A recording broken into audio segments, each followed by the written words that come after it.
외국인 손님일 때가 좋았다. 이는 지금 일본 지방 호텔들에게서 나오는 소리라고 합니다. 일본 내 코로나19 확진자 수가 닷새 연속 2,000명을 웃도는 가운데 일본에서 3차 확산이 빠른 속도로 진행되고 있지만 스가 일본 총리는 고투 트래블의 재검토에 대해 부정적인 생각을 나타내고 있습니다. 경기 부양과 방역을 병행하겠다는 이유로 코로나19의 소극적인 대응을 이어가고 있는 것입니다. 그런데 고투 트래블의 방향성의 잘잘못은 차치하더라도 고투 트래블을 통해 부각된 일본인의 추한 모습을 밝히고 싶다는 한 일간지 기사가 주목을 받고 있습니다. 이 매체는 도내에 별이 있는 고급 호텔에 근무하는 한 여성의 인터뷰를 통해 실상을 전했습니다. 그는 고투 트래블이 시작되고 나서 손님의 질이 바뀌어버렸다고 말문을 열었습니다. 인간성을 의심하는 언행 퍼레이드예요.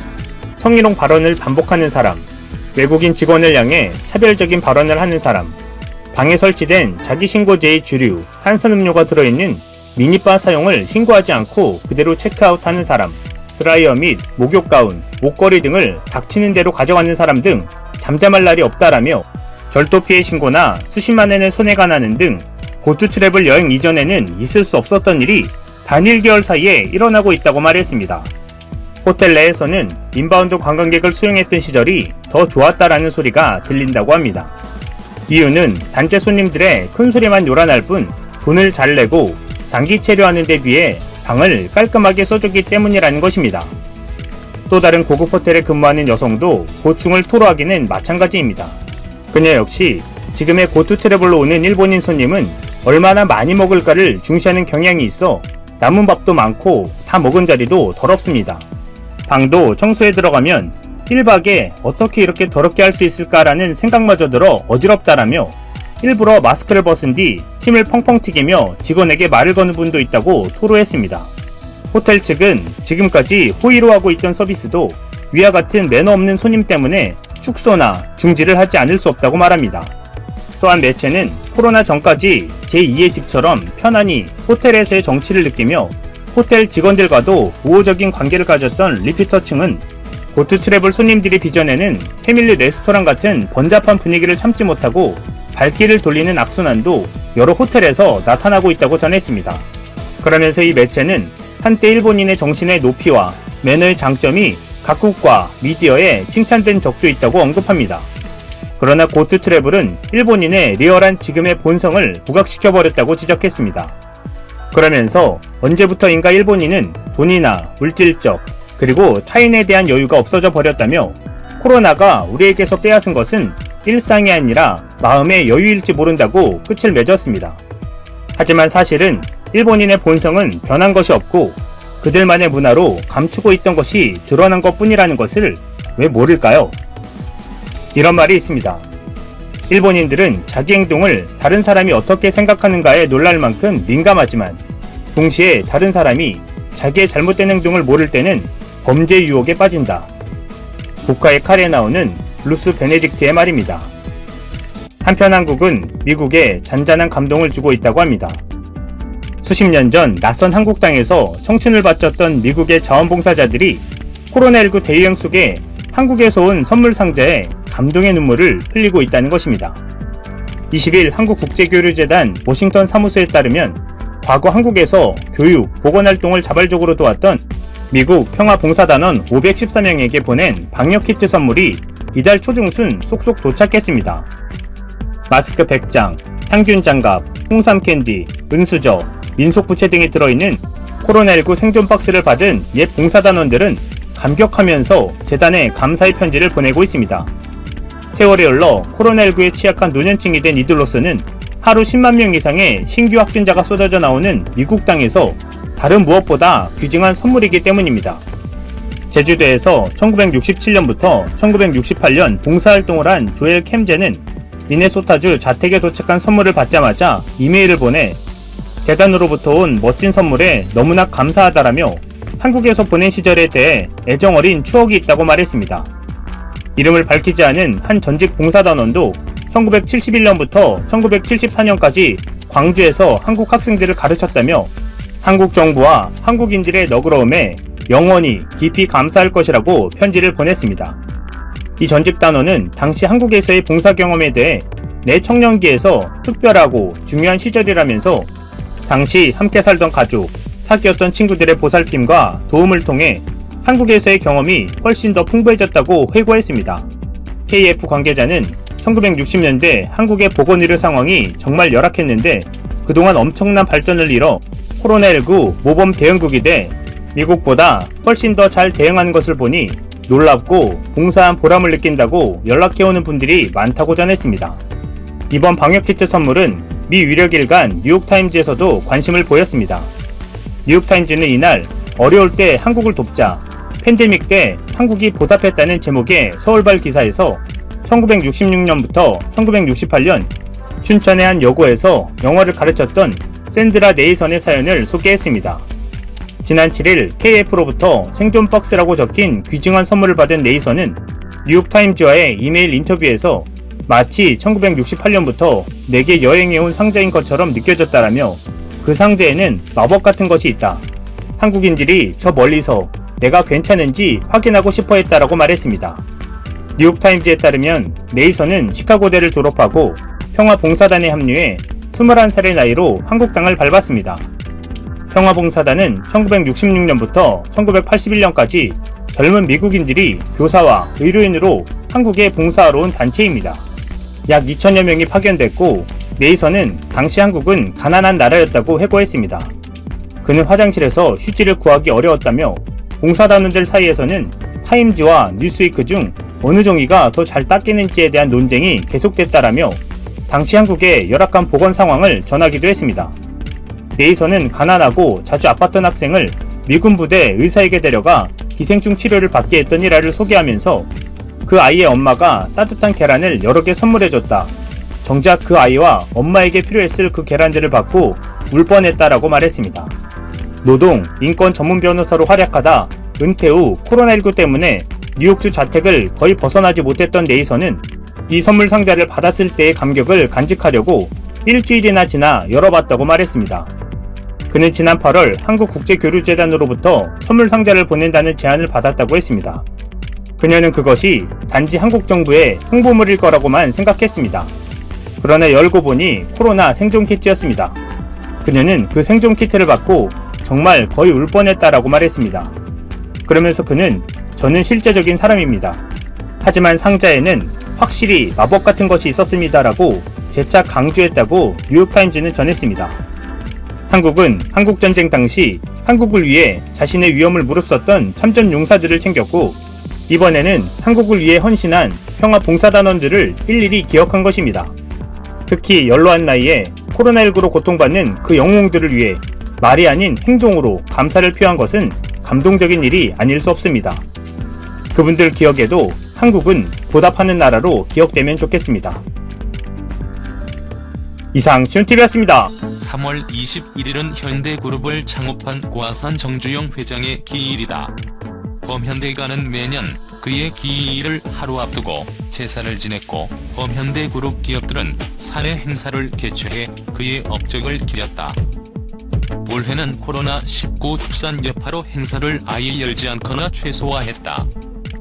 예년처럼 떠들썩하게 아산을 기리지는 않게 됐지만 위기의 순간이기에 오히려 그에 대한 추억이 더 강렬하게 다가온다. 과 고난에 당황하지 않고 오히려 성장의 기회로 활용해 현대그룹을 성장시켰던 DNA는 여전히 유효하다. 대를 이은 정의선 수석 부회장 시대에 대한 기대가 나오는 이유이기도 하다. 한국 경제 뒤흔든 5.1 쇼크 극복의 추억. 아산은 1915년 태어났다. 일제강점기를 지나 해방을 겪고 6.25 전쟁을 두 눈으로 지켜봤다. 그 후 현대그룹을 이끌며 해와 같았던 대한민국 경제가 일어서는 데 큰 업적을 세웠다. 익히 알려져 있듯 어려운 순간에도 담담한 마음과 낙관적 사고를 잃지 않았고 언제나 오뚜기처럼 일어섰다. 그렇게 재기에 큰 발자국을 남기고 2001년 세상을 떠났다. 아산이 현대그룹을 이끄는 동안 가장 큰 경제적 위기로는 1973년 석유 수출국 기구로 인해 시작된 5.1 쇼크를 꼽을 수 있다. 그는 자서전 이 땅에 태어나서에서 당시의 스토리를 소개한 적이 있다. 오일 쇼크와 현대 상선이라는 제목의 글은 평생을 살아오면서 한 가지 분명하게 체득한 것이 있다면 인생이란 시련의 연속이며 연속되는 시련과 싸우면서 그것을 극복해가는 과정이 우리의 삶이라는 것이다라는 말로 시작된다. 당시 현대조선이 어려움을 겪었다. 전세계 에너지 수요국들이 유류 소비를 억제하면서 유류 에너지 물동량이 급격히 감소했다. 이에 유조선 시황이 급속도로 악화해 선봉량 과잉에 빠졌기 때문이다. 여기에 1975년 수에즈 운하가 재개통되면서 물동량이 더욱 줄었다. 최대 불황의 선주들의 횡포가 국에 달했다. 아산은 트집을 잡고 무리한 요구를 하던 리바노스와의 국제재판소 소송을 제기했다. 다른 선주들이 횡포를 부리지 못하게 차단하려는 전략이었다. 결과는 승소였다. 또 위기에 사업을 넘기는 전략도 구사했다. 리바노스가 주문했던 7,302호를 인수받고 CY동이 해약한 7,308호, 7,310호를 합쳐 26만 톤급 VLCC 세척을 기반으로 1976년 아세아 상선을 설립해 해운업에 진출했다. 재계의 전설처럼 회자되는 중동 건설 진출 스토리도 있다. 모두가 위축될 때 과감히 호랑이 굴로 들어갔던 사례다. 아산은 자서전에서 파탄에 이르게 생겨있는 국가를 위해서도 오일 쇼크에 심각히 타격을 입은 현대조선의 위기로 인해 전체가 어려워진 현대를 살리기 위해서도 나는 이 위기를 극복하는 길은 중동밖에는 없다는 생각이었다고 회고했다. 아산은 1975년을 중동 진출의 해로 정했다. 중동 진출을 대비해 사내의 아랍어 강좌를 시작하게 했고 아랍어로 현대의 홍보 영화도 만들게 했다. 돈을 잡으려면 돈이 많은 곳으로 가야 하고 지속적인 성장을 위해서는 해외에서 돌파구를 찾아야 한다는 생각이었다. 뜨거울 정도로 더운 곳이라는 점보다 비가 오지 않으니 1년 내내 공사를 할 수 있다에 주목해 공기 단축을 이끌어내는 역발상도 나왔다. 이듬해 사우디아라비아 주베일 항만공사를 수주하는 등 승승장구하면서 오일머니를 쓸어 담고 현대와 국가경제를 살렸다. 정의선 부회장, 3대에 걸친 위기 극복 스토리 만들까? 아산의 뒤를 이은 정몽구 회장 역시 위기에 강한 경영자였다. 정 회장이 현대차그룹을 이끌던 시기에는 글로벌 금융위기가 있었다. 현대차와 기아차 역시 다른 기업들처럼 판매량이 감소하는 등 타격을 입었다. 하지만 위기를 기회로 삼아 현대차와 기아차는 오히려 고속 질주했다. 판매량은 거의 곧바로 V자 반등을 이뤘고 흑자를 지속적으로 거두었다. 2012년의 유럽 재정 위기 때도 마찬가지다. 당시 정 회장은 유럽에서 투자를 늘릴 것을 지시했다. 위기 침원지인 유럽에서 돌파구를 찾아야 한다는 생각이었다. 같은 해 유럽 자동차 수요가 감소했음에도 불구하고 현대차와 기아차의 판매량은 오히려 증가했고 점유율도 상승했다. 코로나19의 전세계적인 확산으로 경기가 침체한 지금 현대차그룹은 정의선 수석 부회장이 진두지휘하고 있다. 1월 중국에서 부품 수급이 원활히 이루어지지 않았던 것부터 시작해 유럽과 미국의 공장 가동이 중단되는 등 여러 고충이 많은 상황이지만 위기 극복을 위해 고군분투하고 있다. 현대차는 국내 증선이라는 승부수도 던졌다. 현재 현대차는 평일과 토요일 특근을 합쳐 주 48시간 근무 체제인데 일요일 특근 및 잔업 등을 추가한 최대 주 60시간 근무안을 노조에 제안했다. 글로벌 완성차 업체들이 위축되고 주춤거리는 4위 생산량을 끌어올려 시장 점유율을 높이겠다는 전략이다. 중차대한 시기에 아산의 기일이 다가왔다. 코로나19로 인해 과거보다 차분하고 조용한 분위기에서 맞이하게 됐다. 현대차그룹을 비롯한 범현대가는 아산의 기일에 맞춰 진행하던 행사를 코로나19로 인해 최소화했다. 이날 오후 6시께부터 진행하는 제사는 아산의 서울 종로구 청운동 내 자택에서 열린다. 정주영 현대 창업주 도전 경영 vs 홍성열 회장 혁신 경영. 홍성열 회장을 잘 아는 경제 전문가, 언론인들은 홍 회장은 경제 불모지에서 대한민국 산업을 일으킨 정주영 현대그룹 창업주의 도전 정신을 잇고 있는 인물이라고 평가하고 있다. 학벌이나 인맥보다는 오로지 근면함과 노력으로 성공한 자수성가형 CEO라는 점. 한국은 물론 해외에서도 탁월한 경영자로 높은 평가를 받고 있다는 점. 시대는 다르지만 같은 대학에서 명예 박사 학위를 받은 점도 주목된다. 위기 속에서도 불모지에서도 새로운 시도를 거듭한 아산 정주영의 도전 정신은 대한민국 산업 역사에 널리 알려져 있다. 특히 1950년부터 3년간 이어진 한국전쟁으로 국토가 촉화된 가운데 정주영은 불도저 같은 포기하지 않는 도전 정신으로 현대그룹의 기틀을 닦았다고 해도 과언이 아니다. 한국전쟁 당시 정주영의 비범한 정신을 가장 상징적으로 보여주었던 프로젝트가 부산 유엔 참전용사 묘지였다. 미국을 주축으로 한 유엔군은 1951년 4월 부산에 묘지를 마련했다. 하지만 황량한 흙밭에 묘지의 힘을 알리는 하얀 십자가만 줄지어 있어 을씨년스럽게 그지없었다. 이에 미군은 묘지를 녹색으로 덮을 수 있는 건설업체를 공고했다. 그러나 한겨울이어서 선뜻 나서는 건설회사가 없었다. 미군은 현대건설의 묘지 단장 공사를 맡기며 일대를 파란 잔디로 덮어달라는 특별 주문을 했다.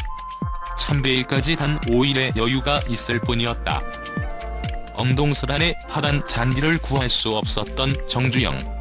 뜬 눈으로 밤을 새며 묘안을 찾던 정주영에게 아이디어가 떠올랐다.